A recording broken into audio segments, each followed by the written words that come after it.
بسم اللہ الرحمن الرحیم. الحمد لله رب العالمين والصلاة والسلام على رسوله الكريم وعلى آله وأصحابه أجمعين. قال الله تبارك وتعالى فاعلم أنه لا إله إلا الله. وقال النبي صلى الله عليه وسلم يا أيها الناس قولوا لا إله إلا الله تفلحوا. تمام تعریفات حمد و ثنا اللہ رب العالمین کے لیے ہے جس نے ہمیں توحید کی نعمت سے مالامال فرمایا. بے شمار درود و سلام ہو پیارے نبی صلی اللہ علیہ وسلم پر جنہوں نے ہمیں رشد و ہدایت دکھلانے کے لیے توحید کی روشنی دکھلانے کے لیے ان گنت تکالیف کا سامنا کیا. محترم بھائیوں، عزیز مسلیان کرام، توحید کے اقسام کے بیان کے تعلق سے پڑھ رہے ہیں اور پہلی قسم کے تعلق سے ہم پڑھ رہے ہیں جو کہ ہے توحید ربوبیت، اور اس میں کچھ حصہ ہم پڑھ چکے ہیں.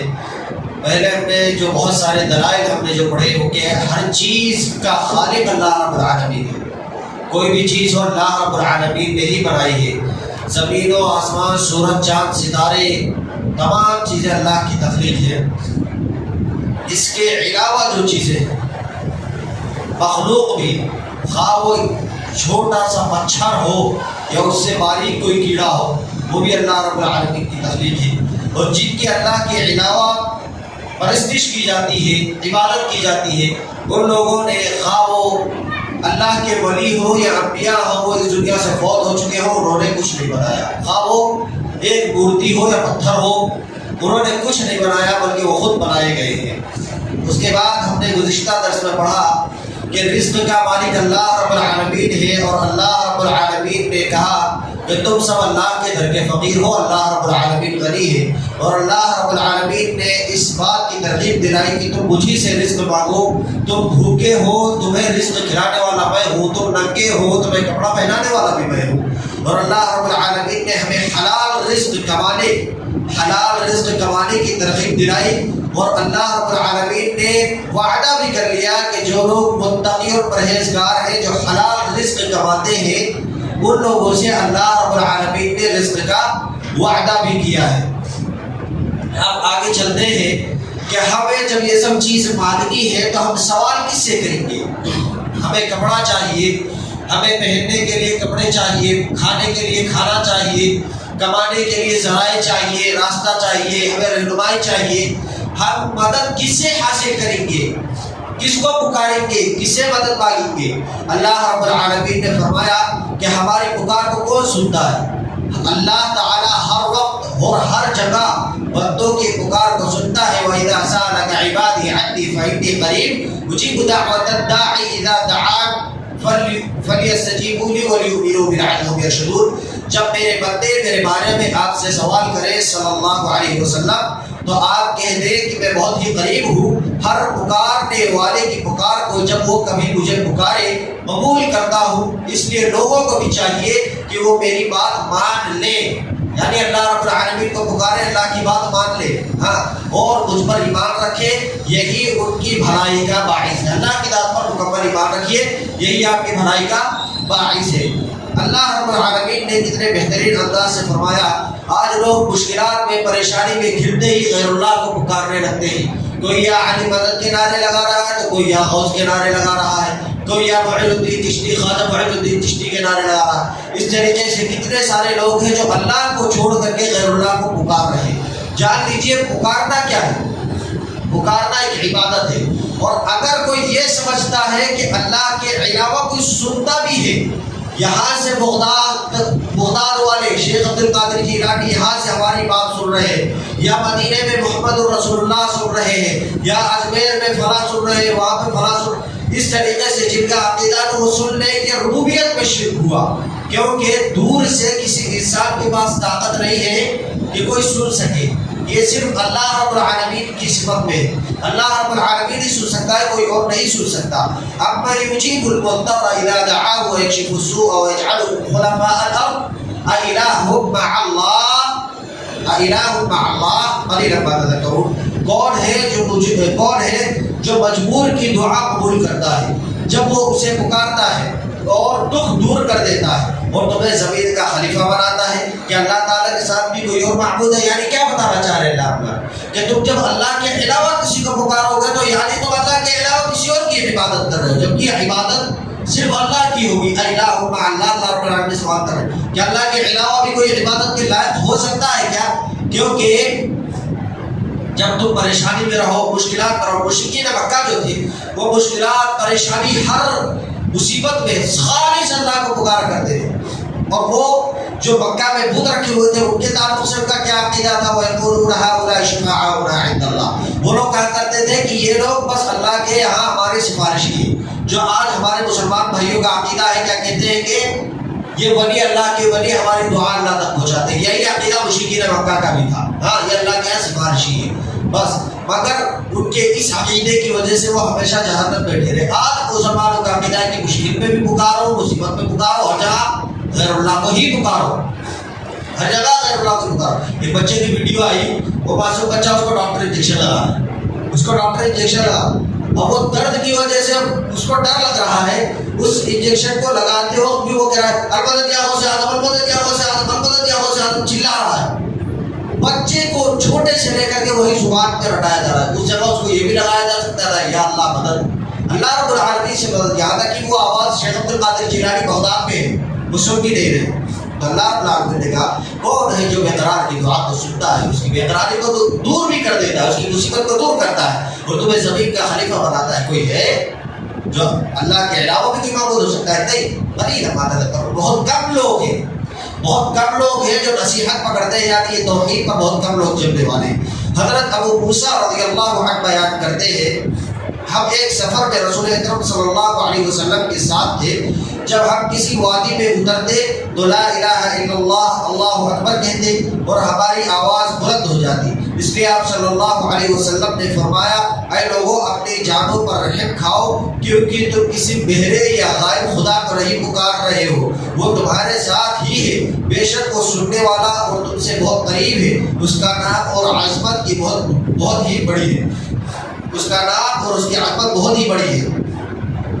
ایک سفر میں صحابہ کرام رسول اکرم صلی اللہ علیہ وسلم کے ساتھ تھے. وہ کسی وادی میں اترتے وقت لا الہ الا اللہ اور اللہ اکبر کہہ رہے تھے. تو اللہ کے نبی نے کیا کہا؟ وہ لوگ چلا کر کے کہہ رہے تھے. اللہ کے نبی نے کہا تم کسی ایسے شخص کو نہیں سنا رہے, ایسے کو نہیں سنا رہے جو بہرا ہو یا غائب ہو, جو تمہیں نہ دیکھ رہا ہو.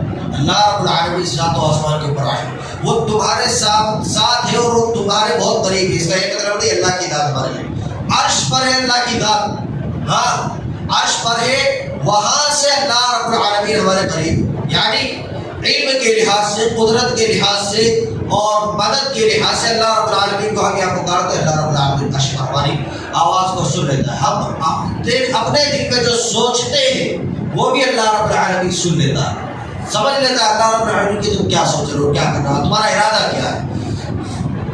تو اللہ رب العالمین کو پکارنا چاہیے. اسی طریقے سے اللہ تعالی ہی بندوں کو ہر شر اور شیطانی وسوسوں سے بچاتا ہے. وَقُلْ رَبِّ أَعُوذُ بِكَ مِنْ هَمَزَاتِ الشَّيَاطِينِ وَأَعُوذُ بِكَ رَبِّ أَن يَحْضُرُونِ. اور آپ دعا کریں اے پروردگار میں شیطانوں کے وسوسوں سے تیری پناہ چاہتا ہوں, اور اے رب میں تیری پناہ چاہتا ہوں کہ وہ میرے پاس آ جائے. شیطان کے وسوسے سے بھی اگر آپ کو پناہ مانگنی ہے تو کس سے مانگیں گے؟ اللہ رب العالمین سے پناہ مانگیں گے, نہ کہ کسی درگاہ کی چادر کو جا کر کے پکڑ لیں گے. یہ شرک ہو جائے. سمجھ آ رہی ہے بات؟ نبی کریم صلی اللہ علیہ وسلم شام کے وقت 3 مرتبہ یہ دعا پڑھا کرتے تھے, اعوذ بکلمات اللہ التامات من شر ما خلق. میں اللہ تعالیٰ کی کامل کلمات کی پناہ پکڑتا ہوں ہر اس چیز کے شر سے جو اس نے پیدا کی ہے. جن و انس شیاطین, جس چیز سے آپ پناہ چاہتے ہیں یہ دعا پڑھاتے ہیں اعوذ بکلمات اللہ التامات من شر ما خلق. نبی کریم صلی اللہ علیہ وسلم صبح و شام ایک مرتبہ یہ دعا پڑھا کرتے تھے, اللہم عالم الغیب والشہادت فاطر السماوات والارض رب کل شیء وملكه أشهد أن لا إله إلا أنت أعوذ بك من شر نفسي ومن شر الشيطان وشركه. اے اللہ، اے غیب اور حاضر کو جاننے والے، آسمان اور زمین کو پیدا کرنے والے، ہر چیز کے پروردگار اور مالک، میں شہادت دیتا ہوں تیرے سوا کوئی معبود برحق نہیں. میں تیری پناہ مانگتا ہوں اپنے نفس کے شر سے اور شیطان کے شر اور اس کی شراکت سے. یہ دعائیں ہمیں صبح شام کی یاد ہونی چاہیے. ہمیں پناہ چاہیے شیطان سے، شرک سے، برائیوں سے. اللہ سے پناہ طلب کریے. اللہ رب العالمین ہمیں توفیق پہ جما دے اور شیطان کے وسوسے سے بچا لے. شیطان کیا کرتا ہے؟ جب شرک میں مبتلا کر دیتا ہے نا تو وہ خاموش رہتا ہے. کر لے جو کرتا ہے، جو کرنا چاہ رہا ہے کر لے، مگر اب تیری کوئی عبادت اللہ کی بارگاہ میں قبول ہونے والی نہیں. شیطان کے شر سے پناہ مانگیے اور شرک سے بچیے. آج کتنے سارے مسلمان لوگ ہیں، کتنے سارے ہیں کہ اللہ رب العالمین کی عبادت کے ساتھ اولاد کسی اور سے مانگتے ہیں، جبکہ اللہ رب العالمین نے واضح اعلان کیا ہے للہ ملک السماوات والارض یخلق ما یشاء یہب لمن یشاء اناثا ویہب لمن یشاء الذکور او یزوجہم ذکرانا واناثا ویجعل من یشاء عقیما انہ علیم قدیر. آسمان اور زمین کی بادشاہی اللہ تعالیٰ کے لیے، وہ جو چاہتا ہے پیدا کرتا ہے. جس کو چاہتا ہے بیٹیاں دیتا ہے اور جسے چاہتا ہے بیٹے دیتا ہے، یا انہیں دونوں جمع کر دیتا ہے، بیٹے اور بیٹیاں دونوں دے دیتا ہے. اور جسے چاہتا ہے پاس کر دیتا ہے. وہ بڑے علم والا اور کامل قدرت والا ہے. ایک شرک کے جو اڈے کھلے ہوئے ہیں نا، کس وجہ سے میں آپ کے سامنے بتا دیتا ہوں. جو عورتیں پانچ ہوتی ہیں جن کو اولاد نہیں ہوتی، ان کو بتایا جاتا ہے فلاں جگہ پہ جاؤ، فلاں پیر صاحب یہ کریں گے، لیمبو مرچی تعویذ کیا کیا پتہ نہیں کیا کیا کریں گے. وہ ان کے کرامات سے تمہیں اولاد ہو جائے. وہ اولاد دے رہے ہیں. اللہ رب العالمین کہہ رہا میں اولاد دے رہا ہوں، جسے چاہتا ہوں بیٹی دیتا ہوں، جسے چاہتا ہوں بیٹیاں دیتا ہوں. بیٹے بیٹیاں دونوں دیتا ہوں، جسے چاہتا ہوں صرف بیٹے، جسے چاہتا ہوں صرف بیٹے، جسے چاہتا ہوں پانچ رکھتا ہوں. یہ پانچ رکھنا ایک آزمائش ہے، اور یہ آزمائش میں صبر نہ کرنے والے شرک میں ملوث ہو جاتے ہیں. آج درگاہوں پر عورتوں کا مجموعہ کیوں ہے؟ اولاد مانگنے کے لیے. وہاں جا کر کے اولادیں مانگی جا رہی ہیں. اور کیا؟ یہ اللہ کے ولی ہیں، اللہ رب العالمین نے ان کو دے رکھا ہے، یہ ہمیں اولاد بھی دے سکتے ہیں. باقاعدہ ایک عورت درگاہ پہ بیٹھی ہوئی ہے، وہ کہہ رہی ہے میرا بیٹا ہے، یہ بیٹا بابا نے دیا. دیکھیں آپ لوگ ویڈیو، آپ میں سے کچھ دیکھو، کہ یہ بابا نے دیا. استغفر اللہ. یہ ہے درگاہوں میں کھلا شرک. یہ عقیدہ مشرکین مکہ کا نہیں تھا کہ اولاد یہ خود دیتا ہے، اولاد اللہ رب العالمین ہی دیتا ہے. تخلیق اللہ رب العالمین ہی کرتا ہے، یہ ان کا عقیدہ تھا. اور ایک بات بتا دوں، وہابیوں کو بھی اولادیں ہوتی ہیں. وہابیوں کو بھی اولادیں ہوتی ہے، نہیں ہوتی ہے؟ ان کو کہاں سے مل رہی اولاد؟ ان کو کہاں سے مل رہی بھائی اولاد؟ اگر اولاد درگاہوں میں مل رہی تو ان کو وہابی ہو تو وہاں تو جاتے ہی نہیں، بلکہ وہاں جانے کو بھی منع کرتے ہیں ہم لوگ کو. ہمیں کہاں سے مل رہی اولاد؟ کیا معلوم ہوا؟ اولاد دینے والا صرف اللہ رب العالمین. اگر کوئی عقیدہ رکھتا ہے کہ غیر اللہ، یعنی کوئی اس دنیا سے فوت ہونے کے بعد خواہ اللہ کا کتنا نیک بندہ ہو، انبیاء بھی، محمد رسول اللہ بھی اولاد نہیں دے سکتے. معلوم ہوا کہ بیٹے اور بیٹیاں دینا صرف اللہ ہی کے اختیار میں ہے. یہی وجہ ہے کہ انبیاء نے بھی اللہ تعالیٰ سے ہی اولاد طلب کی. حضرت ابراہیم علیہ السلام نے یہ دعا کی، رب هب لي من الصالحین، اے میرے رب مجھے اور صالح اولاد عطا کر. اور زکریا علیہ السلام نے یہ دعا کی، رب هب لي من لدنك ذریة طیبہ انک سمیع الدعاء. اے میرے رب مجھے اپنے پاس سے پاکیزہ اولاد عطا فرما، بے شک تو دعا کا سننے والا ہے. زکریا علیہ السلام، ابراہیم علیہ السلام اللہ رب العالمین سے دعا کرتے نبی ہے. ابراہیم علیہ السلام کے دین کی ہمیں اتباع کا حکم ملا ہے. ہاں، دین کی اتباع کا حکم ملا. ان کے عقیدے کو نہیں کرتے یہ لوگ، ان کے سنت پر تو عمل کر رہے. قربانی، حج، وہ جو سنتیں ہیں، طواف، ہاں یہ طواف، صفا مروہ پر چکر لگانا، یہ سنتوں پر عمل. ان کے عقیدے پہ بات کرتے ہیں جی. ان کے عقیدے پر انہوں نے کس سے دعا مانگی، انہوں نے اولاد کس سے مانگی، انہوں نے بھروسہ کس پہ کیا. ان کے عقیدے پہ بات کرتے ہیں. ان کے عقیدے پہ اگر بات کرنے پہ آتا ہے نا تو اٹھ کے بھاگنا پڑ جائے گا. ان لوگوں کو ذکر ہی نہیں نکالتے، صرف شیخ عبد القادر جیلانی کی حد تک رہ گئے. ارے بھائی پڑھو قرآن اور حدیث کو پڑھو، نہیں تو شرک یا عقائد کی وجہ سے آپ جہنم کے گھڑے پہ جا کر کے گر جائیں گے. ایک تعویذ جس کے اوپر ان کا مضبوط عقیدہ یہ ہے کہ تعویذ میرے بچے کو بیماری سے بچا سکتی، نظر بد سے بچا سکتی، یہ کر سکتی، مشکلات سے بچا سکتی، پریشانی سے بچا سکتی، یہ عقیدہ ہے ان کا۔ اتنا بھروسہ ہے اس کو کہ وہ تعویذ ہی کر سکتی ہے۔ اگر وہ بھروسہ اللہ کی ذات پہ ہوتا تو اللہ کے قسم اللہ رب العالمین تو یہ کر سکتا تھا۔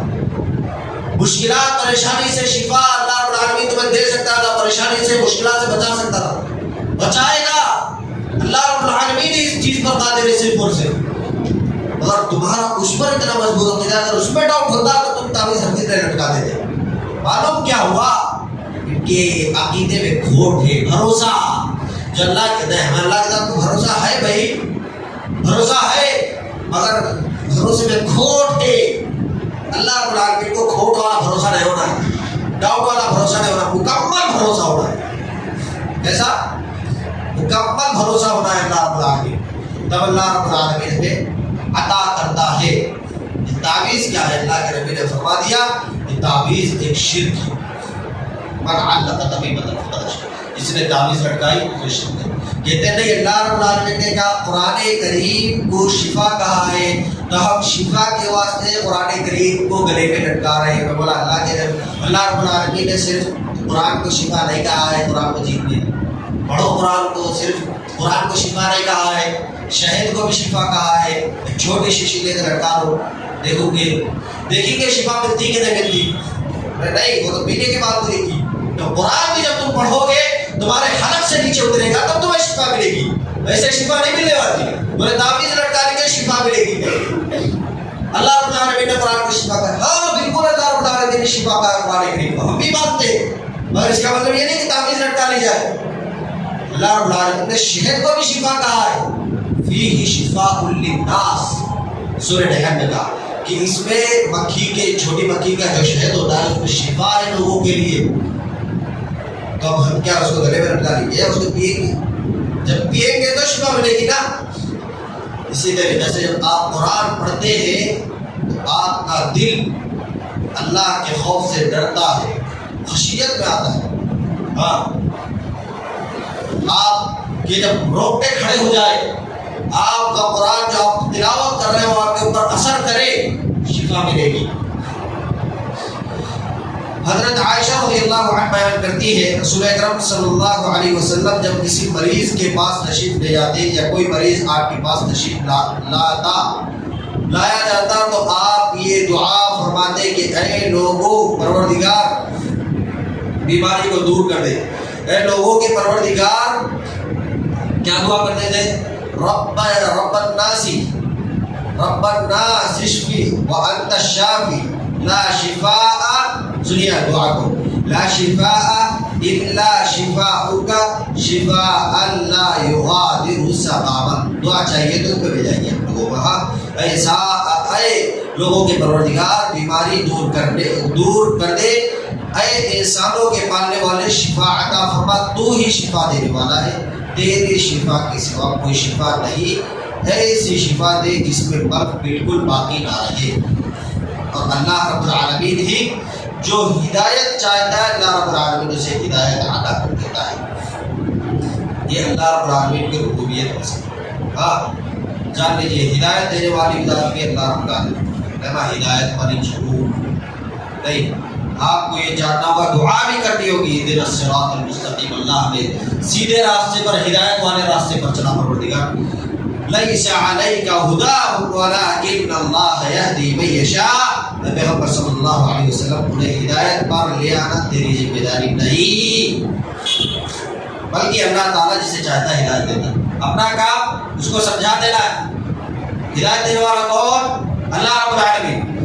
پیارے نبی صلی اللہ علیہ وسلم آخری وقت بھی، چچا میرے کان میں آپ کلمہ پڑھ دو، میں اللہ کرے آپ کی سفارش کرا دیتا ہوں، میرے کان میں پڑھ دو، آپ لوگ ہیں، ہاں خاندان والے آپ جان دو، میرے کان میں آہستہ سے پڑھ دو، آپ پڑھ دو، آخری وقت ہے، آپ سے محبت ہے، آپ میرا ساتھ دیے، آپ میرے سے محبت کریں، میرا خیال رکھیں، آپ کلمہ پڑھ دو، آپ میرے رشتہ دار ہیں، آپ میرے چچا ہیں، میرے سے کتنی محبت کریں، مگر آپ کے اندر ایک ایسی برائی ہے، یہ محبت کتنا بھی دعویٰ کر لو آپ، ہاں ہم عاشق رسول ہے، سنو بولنے والے، آپ میرے چچا ہے، رشتے دار ہے، آپ میرے سے محبت کرے، میرا ساتھ دیے، میرے ہر قدم پہ آپ قدم کھڑے رہے اور آپ میرے کان میں کلمہ پڑھ دو، میں آپ کی سفارش اللہ کرے کرا دیں۔ اللہ رب العالمین کو دیتے ہیں انک لا تہدی من احببت ولکن اللہ یہدی من یشاء وهو اعلم بالمهتدین۔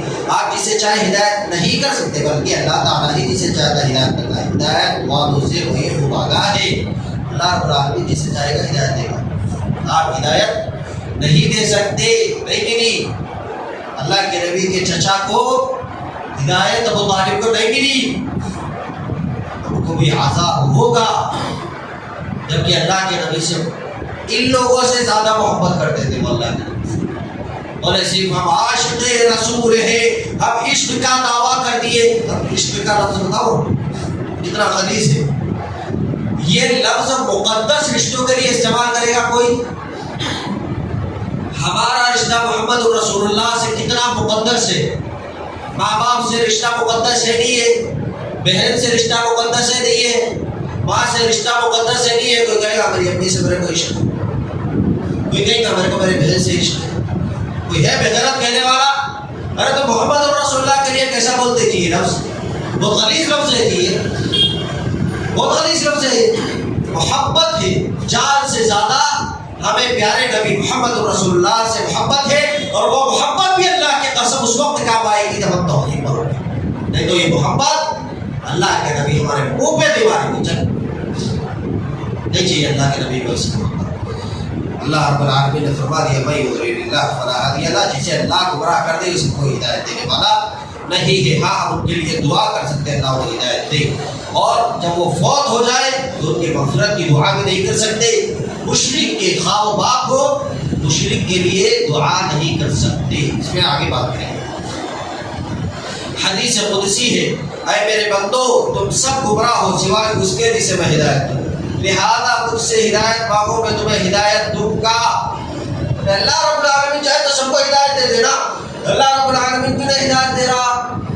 مانگے میرے پاس پانی ہے، ہاں ادھر والے بول رہے ہیں آپ لوگ بول رہے ہیں بھائی ہم لوگ یہاں سے ہمارے پانی دے، ادھر والے بول رہے ہیں نہیں پینا، میں دوں گا کیا زبردستی آپ لوگ کو؟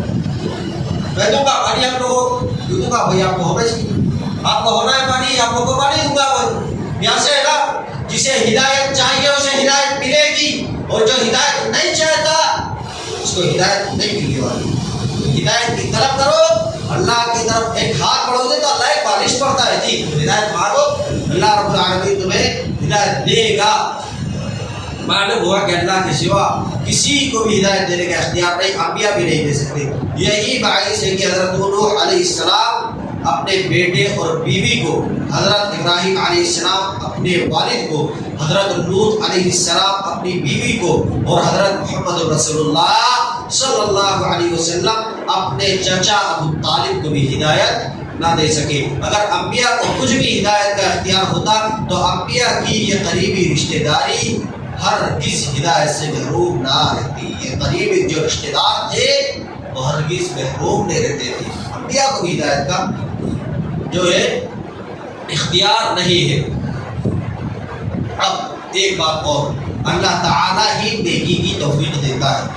یہ بات کیا ہے؟ ربوبیت۔ یہ کام جو بتلا رہا ہوں نا میں، ایک رب کر سکتا ہے یہ کام، اللہ کے علاوہ کوئی نہیں کر سکتا۔ اگر کوئی عقیدہ رکھے گا کہ اللہ کے علاوہ کوئی کر سکتا ہے یہ کام، تو یہ ربوبیت میں شریک ٹھہرانا ہے، اللہ کی ربوبیت میں شریک ٹھہرانا ہوگا، جو کہ عقیدہ مشرکین مکہ کے ملے تھے۔ یہ بہت خطرناک شرک ہوگا۔ جیسے کہ عیسائیہ وہ کافر ہو گئے ان عقائد کی وجہ سے، وہ کیا کریں؟ عیسیٰ علیہ السلام کو اللہ کے برابر ٹھہرا دیا۔ ہاں یہ اولاد اللہ رب العالمین نہیں دیتا۔ اگر کوئی عقیدہ رکھتا ہے اللہ کے علاوہ فلاں درگاہ پہ، فلاں مزار پہ، فلاں بابا کے پاس اولاد مل گئی تم نے اللہ، عیسائیوں میں اور تم میں کوئی فرق نہیں ہے، بس یہ سمجھ، عیسائیوں میں اور تم میں کوئی فرق نہیں رہا۔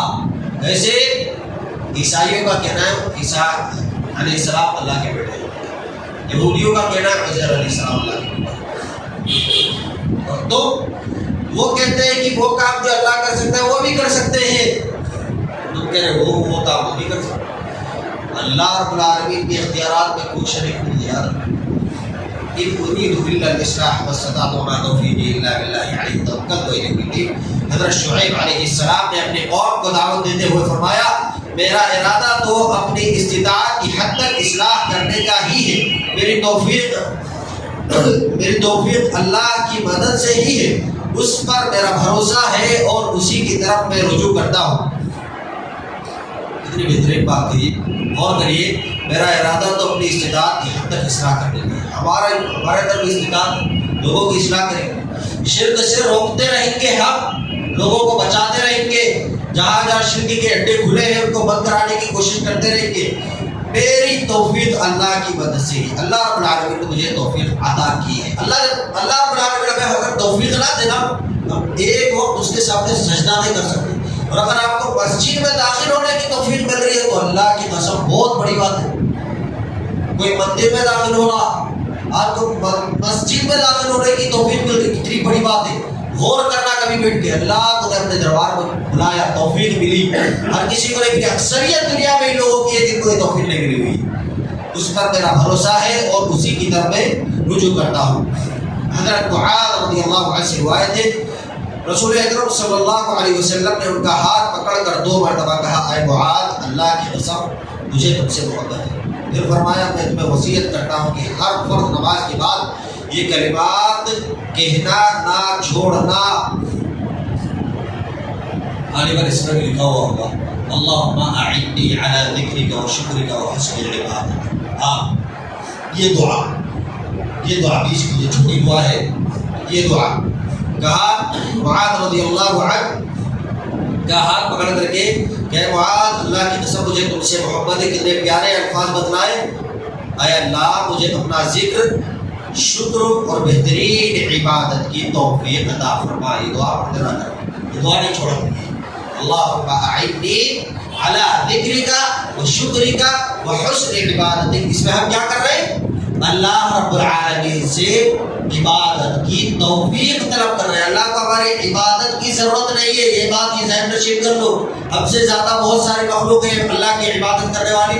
اللہ رب العالمین سے ہمیں توفیق طلب کرنی چاہیے اللہ کی عبادت توحید پر, خالص توحید پر. لوگ کہتے ہیں کہ پکوڑے گمراہ ہے یا وہابی ہم گمراہ. میں کہتا ہوں اور کیا بہت سارے لوگ ہمیں بھی ہمارے لیے بھی دعا اللہ تمہیں ہدایت دے. میں نے کہا بے شک آمین ثم آمین. اگر اللہ کی نظر میں ہم گمراہ ہیں تو اللہ کی قسم یا اللہ تو ہمیں ہدایت دے. اگر تیری نظر میں ہم گمراہ ہیں توحید پر ہونے کے باوجود تو یا اللہ تیرے گھر میں ہم بیٹھ کر کے دعا کرتے ہیں اللہ تو ہمیں ہدایت دے. اور اگر یہ گمراہ ہے تیری نظر میں, اگر یہ گمراہ ہے تو یا رب کریم ہم ان کے لیے بھی دعا کرتے ہیں اللہ کو بھی ہدایت دے. آگے رفع و نقصان کا اختیار اللہ کے ہاتھ میں ہے.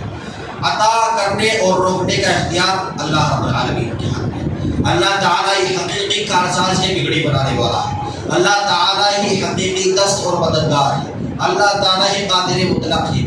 اللہ تعالیٰ ہی مختار کل اور شہنشاہ ہے.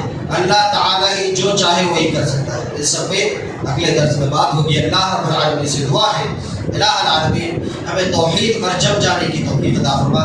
مرتے دم تک توحید پر, عقیدہ توحید پر رہنے کی توفیق عطا فرما. لوگوں میں توحید کو عام کرنے کی توفیق عطا فرما. دعوت اللہ دین کی خدمت کرنے کی توفیق عطا فرما. آمین. تقبل یا رب العالمین. وآخر دعوانا الحمدللہ رب العالمین. والسلام علیکم ورحمۃ اللہ وبرکاتہ.